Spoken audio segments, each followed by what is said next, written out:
something I know like that. Yeah. But And do you have extra in the computer room? Just in case for the tea that we can you do. mean what I call a core? Yeah, the cord that I can look after we finish. yeah, I can look if after you we don't mind finish for it that because I want to see because I have to look at the TV with. Normally it's a special connection, so we I don't know. get it unless we use it. Oh, okay. I know I we would have for the appreciate it if you camera. check it out to make sure we have that Yeah, when we connection. finish, inshallah. Thank you Just so much. remind me then. Yeah. Thank you so much. No problem.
سبحان الله والحمد لله ولا إله إلا الله والله أكبر ولا حول ولا قوة إلا بالله العلي العظيم الله أكبر الله أكبر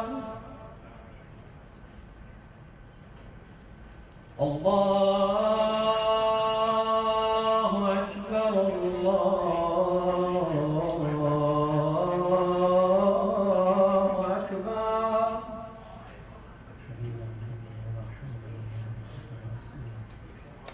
أشهد أن لا إله إلا الله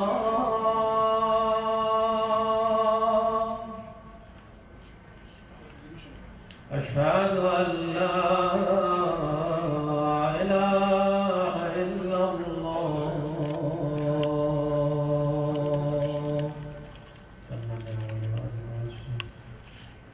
أشهد أن محمدا رسول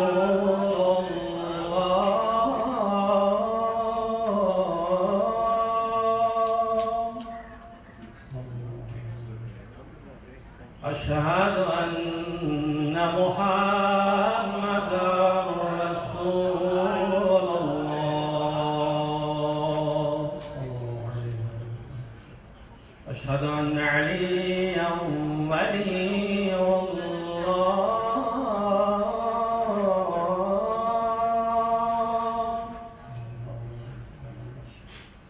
أشهد أن عليا حجة الله عليه وعلى آله وصحبه. حي على الصلاة حي على الصلاة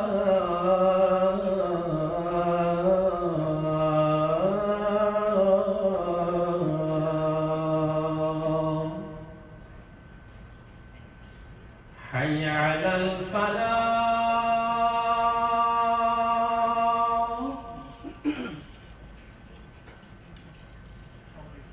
حي على الفلاح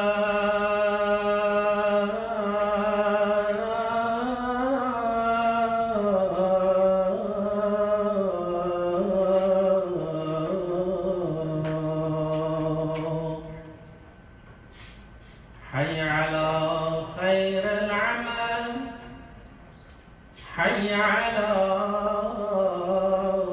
خير العمل الله أكبر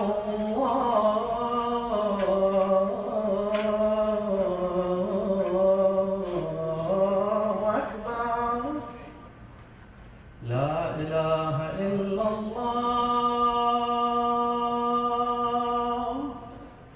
لا إله إلا الله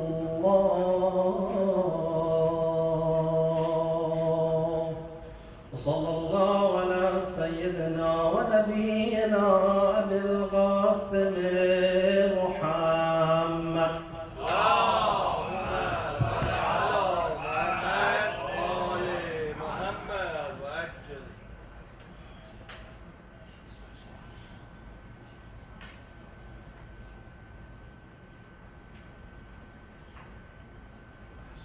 إن شاء الله. طيب الله ينفعكم. السلام عليكم. How are you?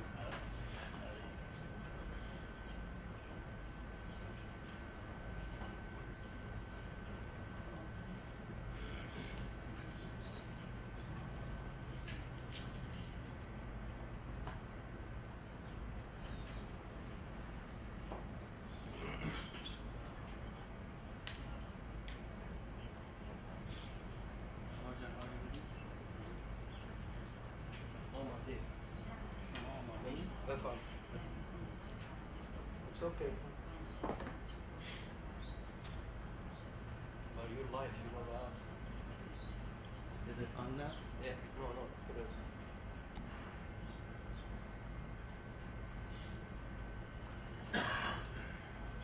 صلوا على محمد وآل محمد. اللهم صل على محمد وآل محمد وعجل.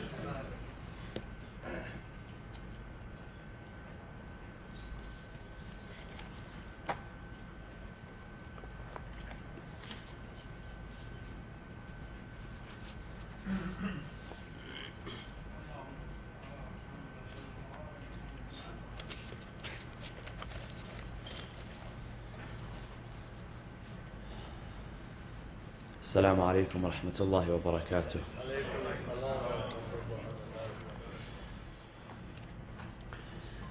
بسم الله الرحمن الرحيم. الحمد لله رب العالمين نحمده ونسبحه ونقدسه على آلائه ونعمائه ونشهد أن لا إله إلا الله وحده لا شريك له إلها واحدا أحدا فردا صمدا حيا قيوما نؤمن له بالربوبية ونقر له بالعبودية من يهد الله فهو المهتدي ومن يضلل فلن تجد له وليا مرشدا ونشهد أن سيدنا محمدا عبده ورسوله اللهم صل على محمد وآل محمد أرسله بالهدى ودين الحق ليظهره على الدين كله اللهم صل وسلم وزد وبارك وترحم على محمد وآل محمد كما صليت وسلمت وباركت وترحمت على إبراهيم وآل إبراهيم في العالمين إنك حميد مجيد وصل اللهم وسلم على أوصيائه وخلفائه وعترته وأهل بيته عباد الله أوصيكم ونفسي بتقوى الله عز وجل قال الله في كتابه الحكيم بسم الله الرحمن الرحيم وما أرسلناك إلا رحمة للعالمين صدق الله العلي العظيم وصلوا على محمد وآل محمد اللهم صل على محمد وآل محمد. What does the Quran tell us about prophethood and about the basis of revelation? The attribute of mercy, before establishing justice and before establishing prophethood and imamah, the continuation of prophethood, which are the pillars of faith, there is a basis. And this basis is mercy. Mercy is the basis of all action. The actions of God and the actions of the representatives of God and of godly people. The Quran describes God as the most merciful, as Ar-Rahman and Ar-Rahim. And both of these words come from the same root of mercy, but Ar-Rahman is different than Ar-Rahim in that Ar-Rahman is a type of mercy which belongs solely to God. It is an unconditional mercy. It is an all-encompassing mercy. And for this, Allah says that His mercy encompasses all things.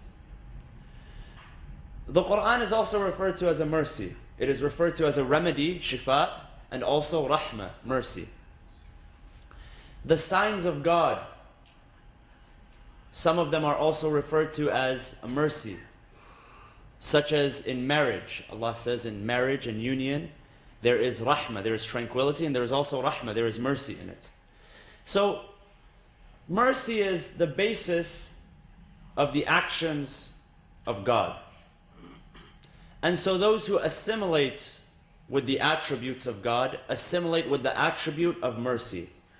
The prophetic hadith encourages believers to assimilate with the attributes of God.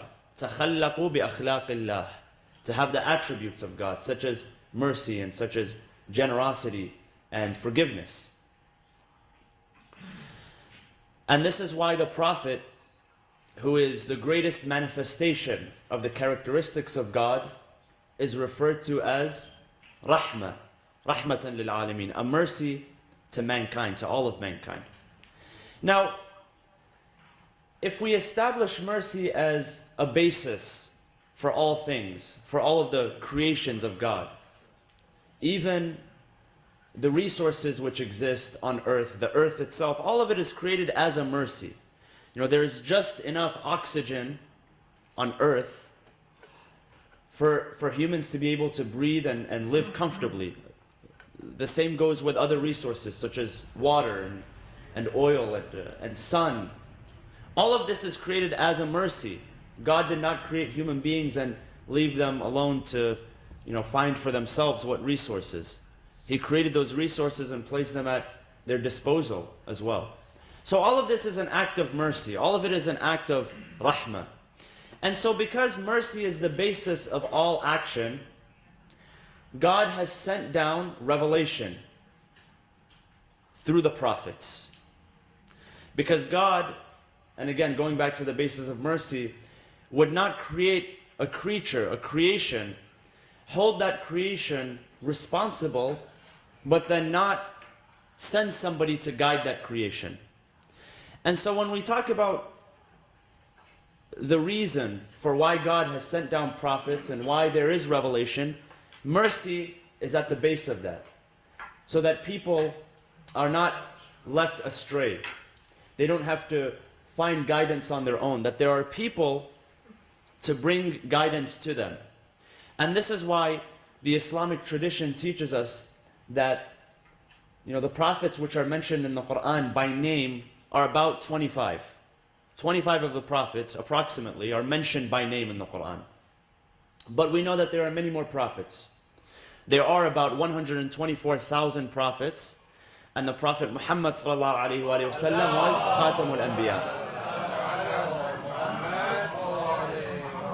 He was Khatamul Anbiya. He was the seal of prophethood, the final prophet, the one who finalized the message of the prophets that came before him. Now, because we have the mercy of God and because we have the immaturity of man in ethical perception, there needs to be prophets. There needs to be men who guide humanity to that which is good. And the job of these prophets was to shake the conscience of men and show them good as good and evil as evil. See God as God and Satan as Satan. Because when you read about the beliefs and the deviation of earlier people, you realize that most of it was born out of confusion. They could not recognize what was God and what was worthy of worship and what was evil and what should be refrained from. And so the prophets, some of them were there to merely point their people in the right direction, to reveal the fallacy of their ideas. And this happened in different ways. You see that one of the prophets, he comes to people who worship the sun. And so in order to show them the falsity of their ways, he pretends to also worship the sun. When the sun goes down and the moon appears, he says, no, but the moon is better than the sun. Seeing the stars are more in number and they're brighter. So I choose to worship the moon instead of the sun, or I choose to worship the stars instead of the sun. This is to show them the fallacy of their ways, how their belief is not sound, not founded on the right principles. Ibrahim, ala nabina wa ala ali afdalus salatu wassalam, same thing. When he showed his people how their ways were wrong, what did he do? He tipped over the statues, he broke them, and he turned to them and said that it was the big guy who did it. He left the big one untouched. He said it was the big one that did it. And ask him, and if he could answer, he could reply, he'll tell you that he was the one that did it. And since he is in no power of replying, then that proves to them that their logic is unfounded and it's not built on solid principles. Some prophets, they simply told their people that what you are doing is wrong and it's going to lead to your own destruction. Lut, for instance, he told his people that what you are engaging in right now is going to eventually lead to your annihilation. Whether God punishes you or not, it's going to lead to your extinction.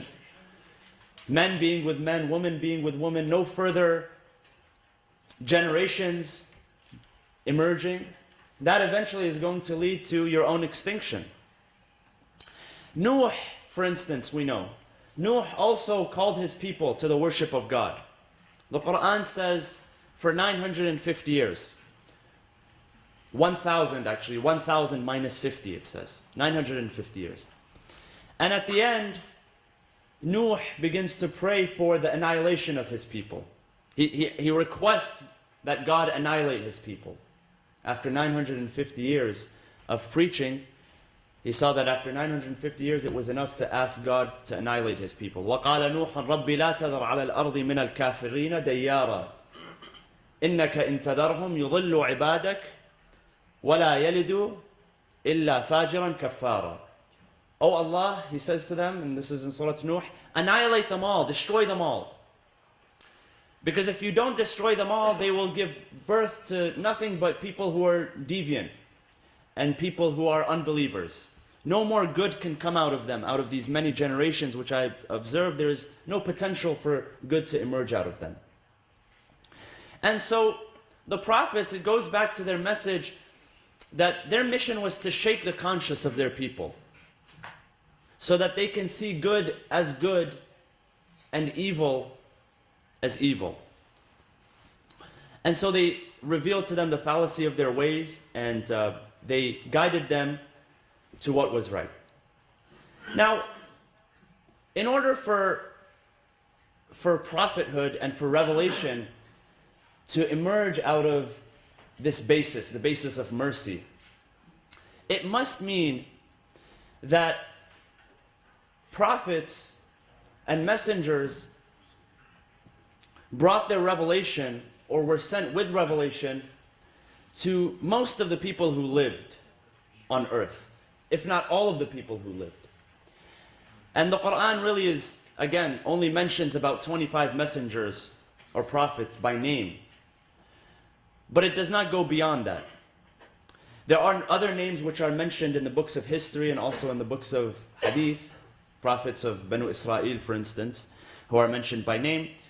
But that's the extent to which the Quran and the hadith goes to.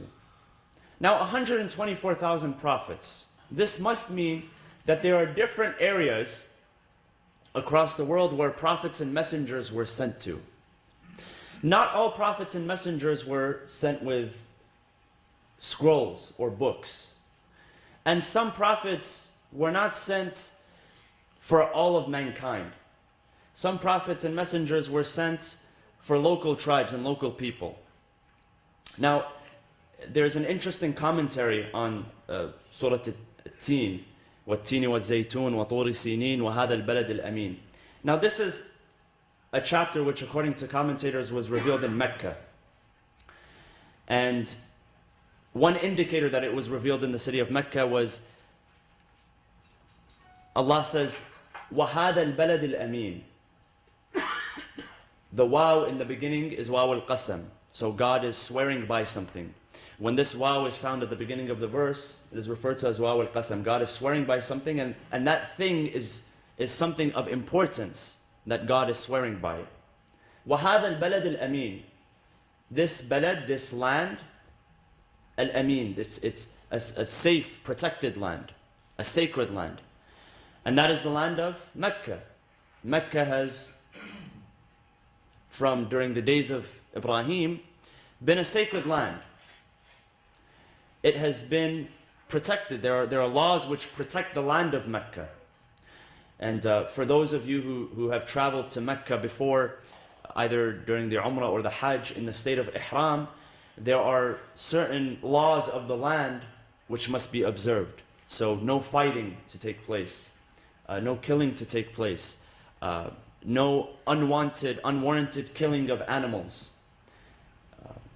Plants and trees and things which grow of the earth must also be respected. They cannot be, pulled out or extracted for no reason. It's a sacred land, it's a protected land, which is referred to as Al-Balad Al-Amin. Now, some commentaries say the following, it's interesting. They say that the lands, the signs which are mentioned in the beginning of this chapter refer to 4 places, and four places which refer to 4 messengers, if you will. So Al-Balad Al-Amin is Mecca. It is the land of whom? Which prophet? Land of the Prophet Muhammad sallallahu alaihi wasallam.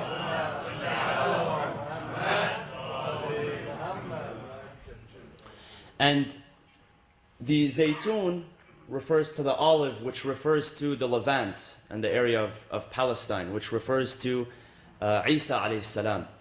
Tur Sinin, the Mount Sinai, refers to Musa. And here's the interesting part. The teen, what does the teen refer to? The teen, they say, and this opinion actually emerges from people in Southeast Asia, and you can see why. They say that, and of course it's an opinion, whether right or wrong, that the teen refers to the fig tree that the Buddha sat under and received enlightenment.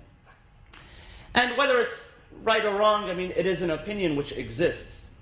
Now, this would allude, if true, that there are messengers which are sent to all of humanity in different shapes, in different languages, in different forms. A messenger, a Rasul, simply means a person with a message coming from God. Now, the messengers, in order for them to be successful, required the cooperation of their people, or at least a few people. There are some messengers which emerged, which had a large following. Some of these messengers had a following of only a handful of people. Some of these messengers emerged and their own family members did not follow them, such as the Prophet Nuh. Some of his own family members did not follow him. His wife did not follow him. His sons did not follow him. Some of them did, some of them did not. The Prophet Lut, likewise, his wife did not follow him, but his daughters followed him. Isa alayhi salam was blessed with the 12 disciples, the Hawariyin, who are mentioned in the Quran. And the Prophet Muhammad sallallahu alayhi wa sallam was also blessed with a nation of great followers. And for the success of this nation to continue, for the success of these people to continue, there needs to be sincere followers. And this is why you find that the prophets and the messengers, the habit that we know of was that they always left behind people after them. There were always righteous successors which would come after them. Now, whether or not these successors were followed or not, most of the times the successors were not followed. Rarely were the successors had a large following of people. But there has to be some sort of cooperation by some of the followers of these prophets in order for the message to thrive and prosper. And of course, in the case of our Prophet Muhammad sallallahu alaihi wasallam, the seal of the prophets, Khatamul Anbiya, the Prophet had a sincere following which was manifested through some of his closest companions. And before them, his family members, the Ahlul Bayt alayhimus salam. And this is why the Prophet made it a point throughout his entire life. It was not just towards the end of his life.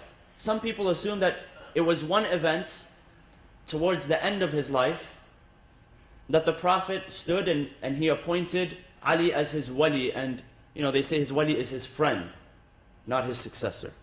A number of events throughout the life of the Prophet and throughout the life of Amir al-Mu'mineen tell us of this eminent succession which is to come after the Prophet.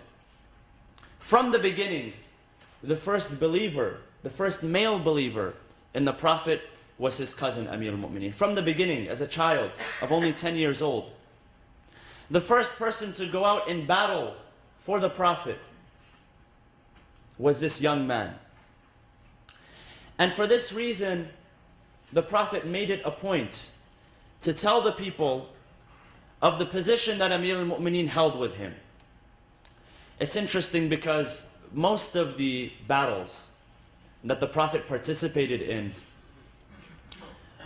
most of the battles, Amir al-Mu'mineen was on his side. There was only one battle which Amir al-Mu'mineen stayed behind, and that was because of the direction of the Prophet, the command of the Prophet. And this is a battle which took place towards the end of the life of the Prophet, the Battle of Tabuk, which was a journey from Medina to an area known as Tabuk, which is today in northern Arabia, in the northern Arabian, southern Jordanian desert. And this journey, commentators tell us, that took about 4 months. And it was not an easy journey. Some commentators, they state that the Muslims had such little to eat and drink that they would share their dates. They would take one date, and three people would share one date. So it would be split in half. 2 people would eat, and then and then the third unlucky person would be left with the seed to place in his mouth for the nutrients from the seed of the date. And so for this expedition, the Prophet chose for Amir al-Mu'mineen to stay behind. And he stayed behind because the Prophet, towards the end of his life, started realizing that things might not be very settled after his life. The Prophet began to notice signs. And it was not only the Prophet himself that noticed signs. Allah speaks directly to the Prophet. There's an entire chapter dedicated, and it is the chapter which comes directly after Surah Al-Jum'ah, Surah Al-Munafiqun, which speaks of the hypocrites. There would be no need for God to dedicate an entire chapter to the hypocrites if there were no hypocrites. I mean, there's clear condemnation of the polytheists, the idol worshippers. There's clear condemnation of some of the people of the book who conspired against the Prophet. There's enough of that in the Quran. Well, why an entire chapter dedicated to the hypocrites? We have to think about this. In another chapter, the Quran says to the Prophet, Ya Rasulullah, there are hypocrites that are among you that you do not recognize. You do not know them, we know them. Even you do not know them. Even you do not recognize them. So the Prophet had signs. So towards the end, he left, in this battle, he left behind Amir al-Mu'mineen. Now some of the companions, some of the companions, every chance that they had, they would try to demean Amir al-Mu'mineen. They would try to take something away from him. And so they began to talk amongst themselves during the journey, during the expedition. They began to say, look at Ali, he has to stay and protect the women and the children.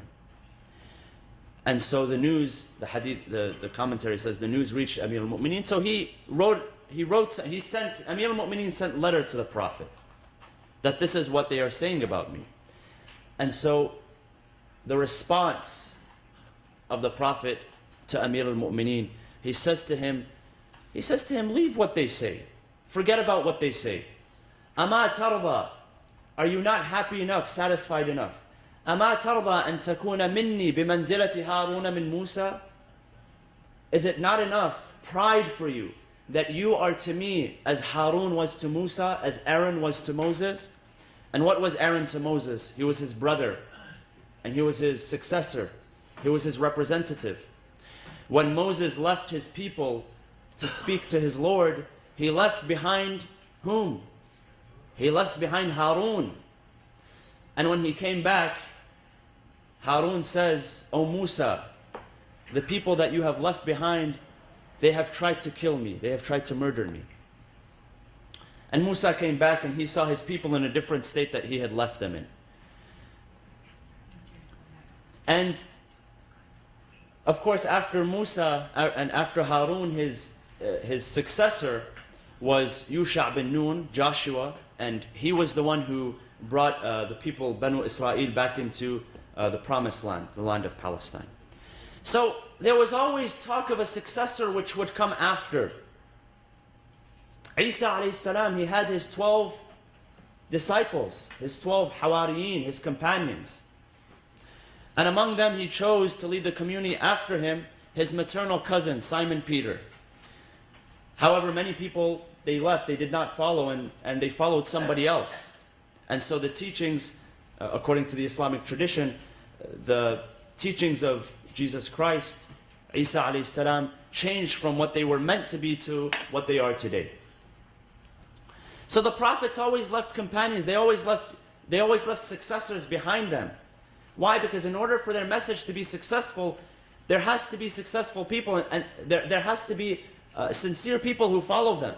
And these sincere people can even be one person. As long as there is one sincere person to follow that prophet, that representative of God, that's all that it is required. God thinks in terms of quality and not quantity. And this is why there is, so much in the ahadith which gives quality to one believer, and so much in the Quran which gives praise of even one believer, if there is even one believer.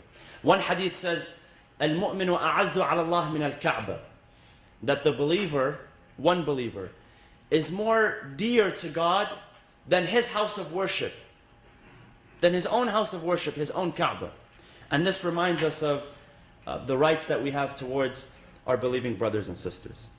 Now, the prophets also acted as witnesses. Shaheed, the word shaheed appears in the Quran, either for their people or against their people. And the Quran tells the believers, it says that, well, what situation would you find yourself on the day that people are resurrected and their leaders are witnesses against them, and you will find Ar-Rasul, meaning the Prophet Muhammad sallallahu alaihi wasallam.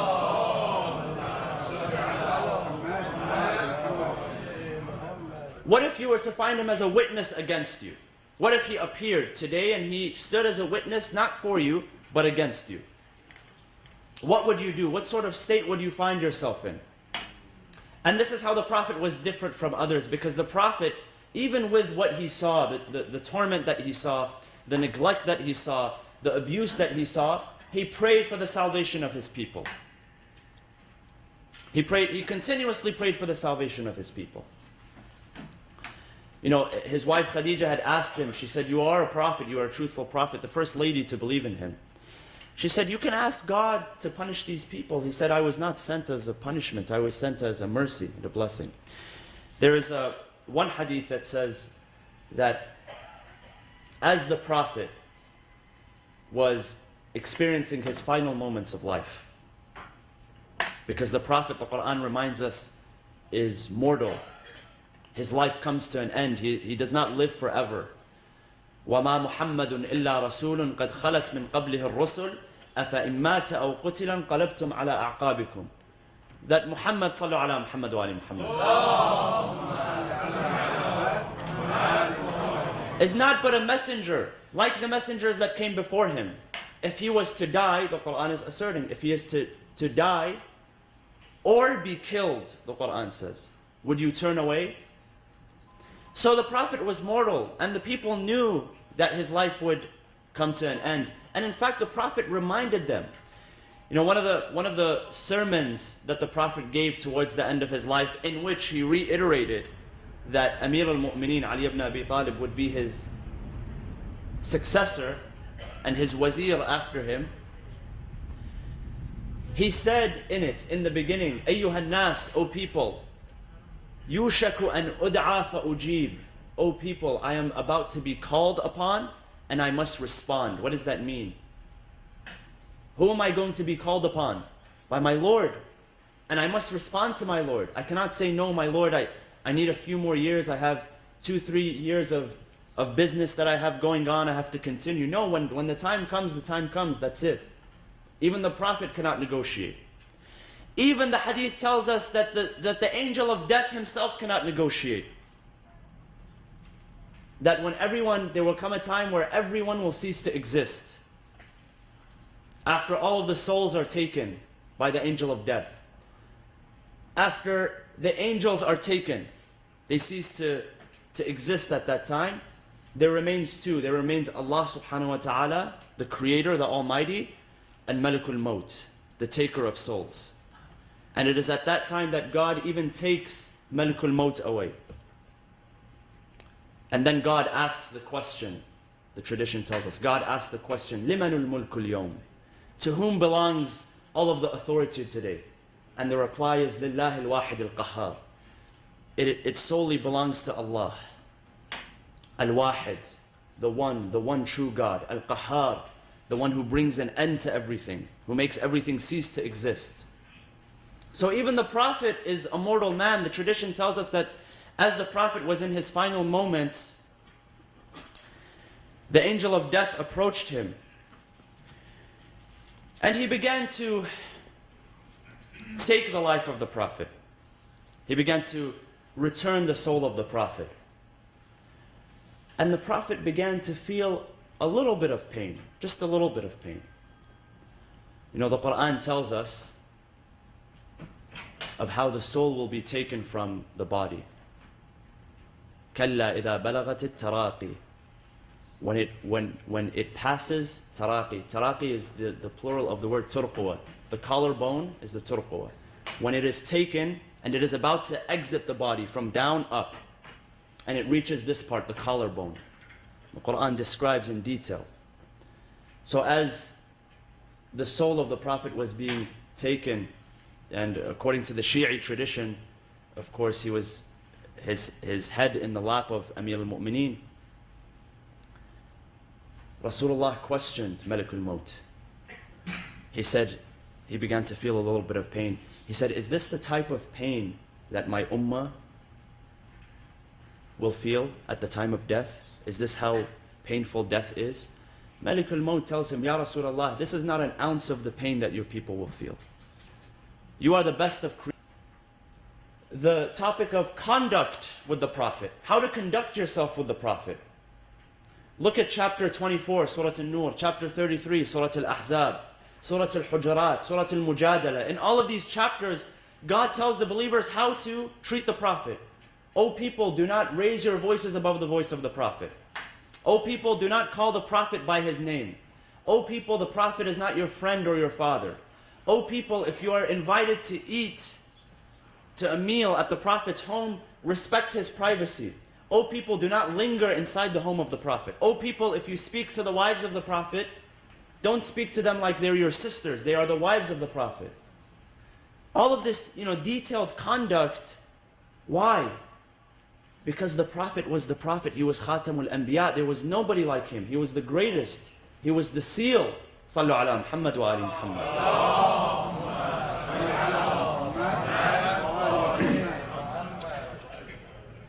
And with that, we ask Allah subhanahu wa ta'ala to grant us the intercession of our beloved Holy Prophet and his household. Bismillah ar-Rahman ar-Rahim.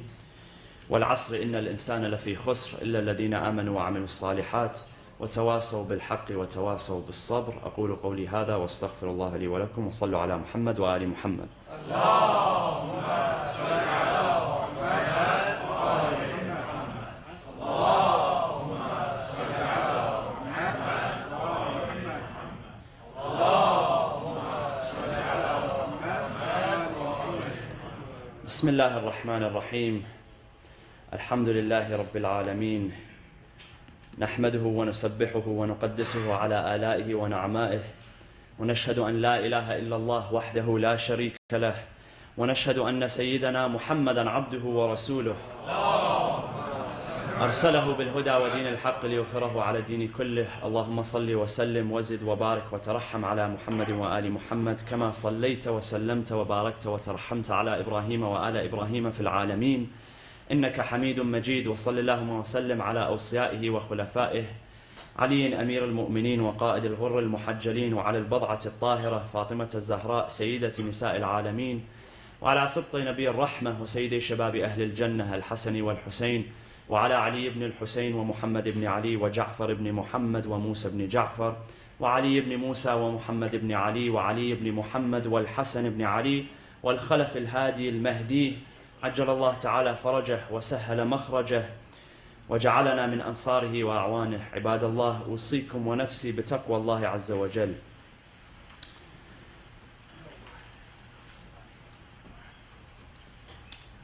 Brothers and sisters, I'd like to share with you a couple of traditions which are narrated on the authority of our Prophet Isa alayhi salam, Jesus.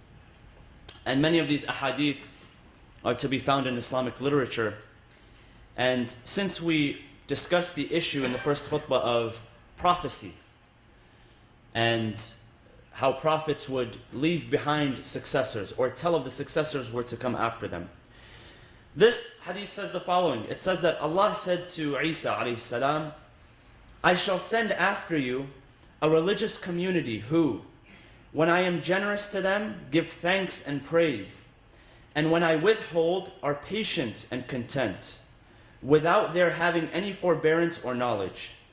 Jesus asked, but how can they do this, O Allah, without forbearance or knowledge? So how can they give thanks when you provide for them if they have no knowledge? And how can they be patient when you withhold from them? O God, but how can they do this, O God, without forbearance or knowledge? God replied, I grant them some of my own forbearance and knowledge. Meaning that the knowledge that we have comes from whom? God. And the forbearance from whom? And the generosity and the kindness and the love, does it come from ourselves or does it come from God? Certainly it comes from God. Every good comes from God. And this is interesting because some commentators, they say that this is a sign of the prophecy which was to come after Isa alayhi salam. Because after Isa, about 600 years, and this is disputed, whether there were messengers which came after. And so Khatamul Anbiya Muhammad sallallahu ala Muhammad wa ali Muhammad came at this time, 600 years after. And of course in the Quran speaks on behalf of Isa alayhi salam, that he says that there will be a prophet which will come after me by the name of Ahmad. And Ahmad is one of the names of our prophet. And some say there is also allusion in the Bible. And the verse is in the book of Matthew 23:34. It says the following. It says, wherefore, behold, I send unto you prophets and wise men and scribes. And some of them you shall kill and crucify. And some of them shall you scourge in your synagogues and persecute them from city to city.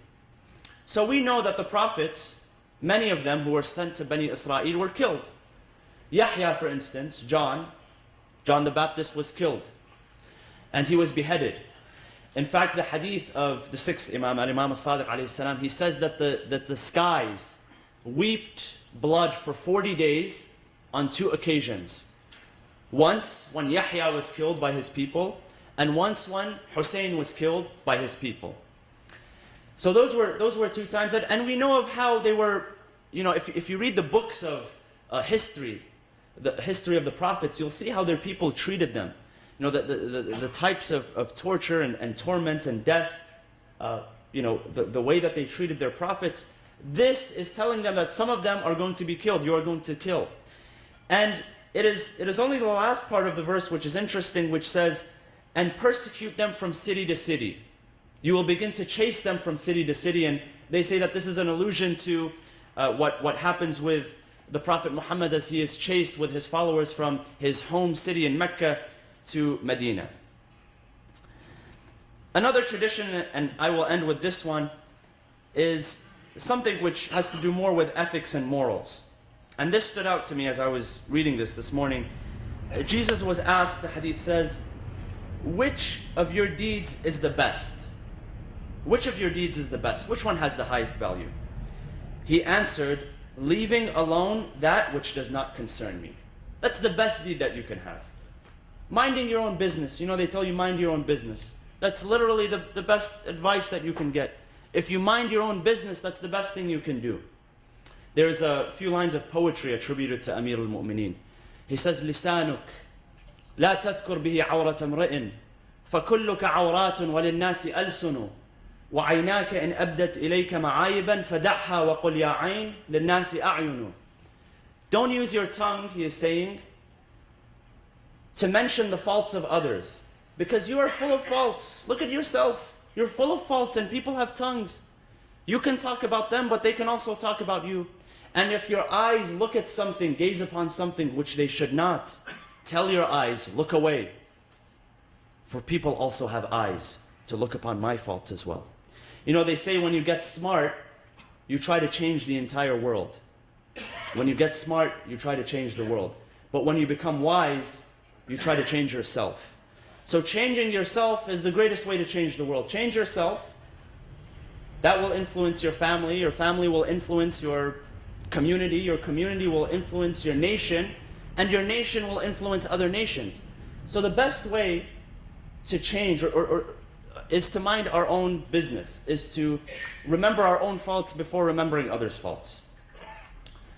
And with that, we ask Allah subhanahu wa ta'ala to bless us in this holy day and in this holy month, the month of Rajab, a month which is full of blessings, a month which is full of mercy, a month which the Prophet describes as the month of Allah, It is dedicated to the servitude of Allah subhanahu wa ta'ala.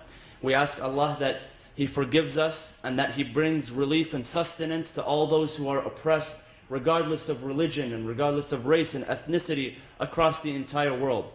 Oh Allah, bring for us security and bring for us freedom. Oh Allah, bring for us protection and for our families and for our loved ones and for all those who are oppressed across the world. Bismillah ar-Rahman ar-Rahim. والعصر إن الإنسان لفي خسر إلا الذين آمنوا وعملوا الصالحات وتواصوا بالحق وتواصوا بالصبر. أقول قولي هذا وأستغفر الله لي ولكم. قوموا إلى صلاتكم يرحمكم الله.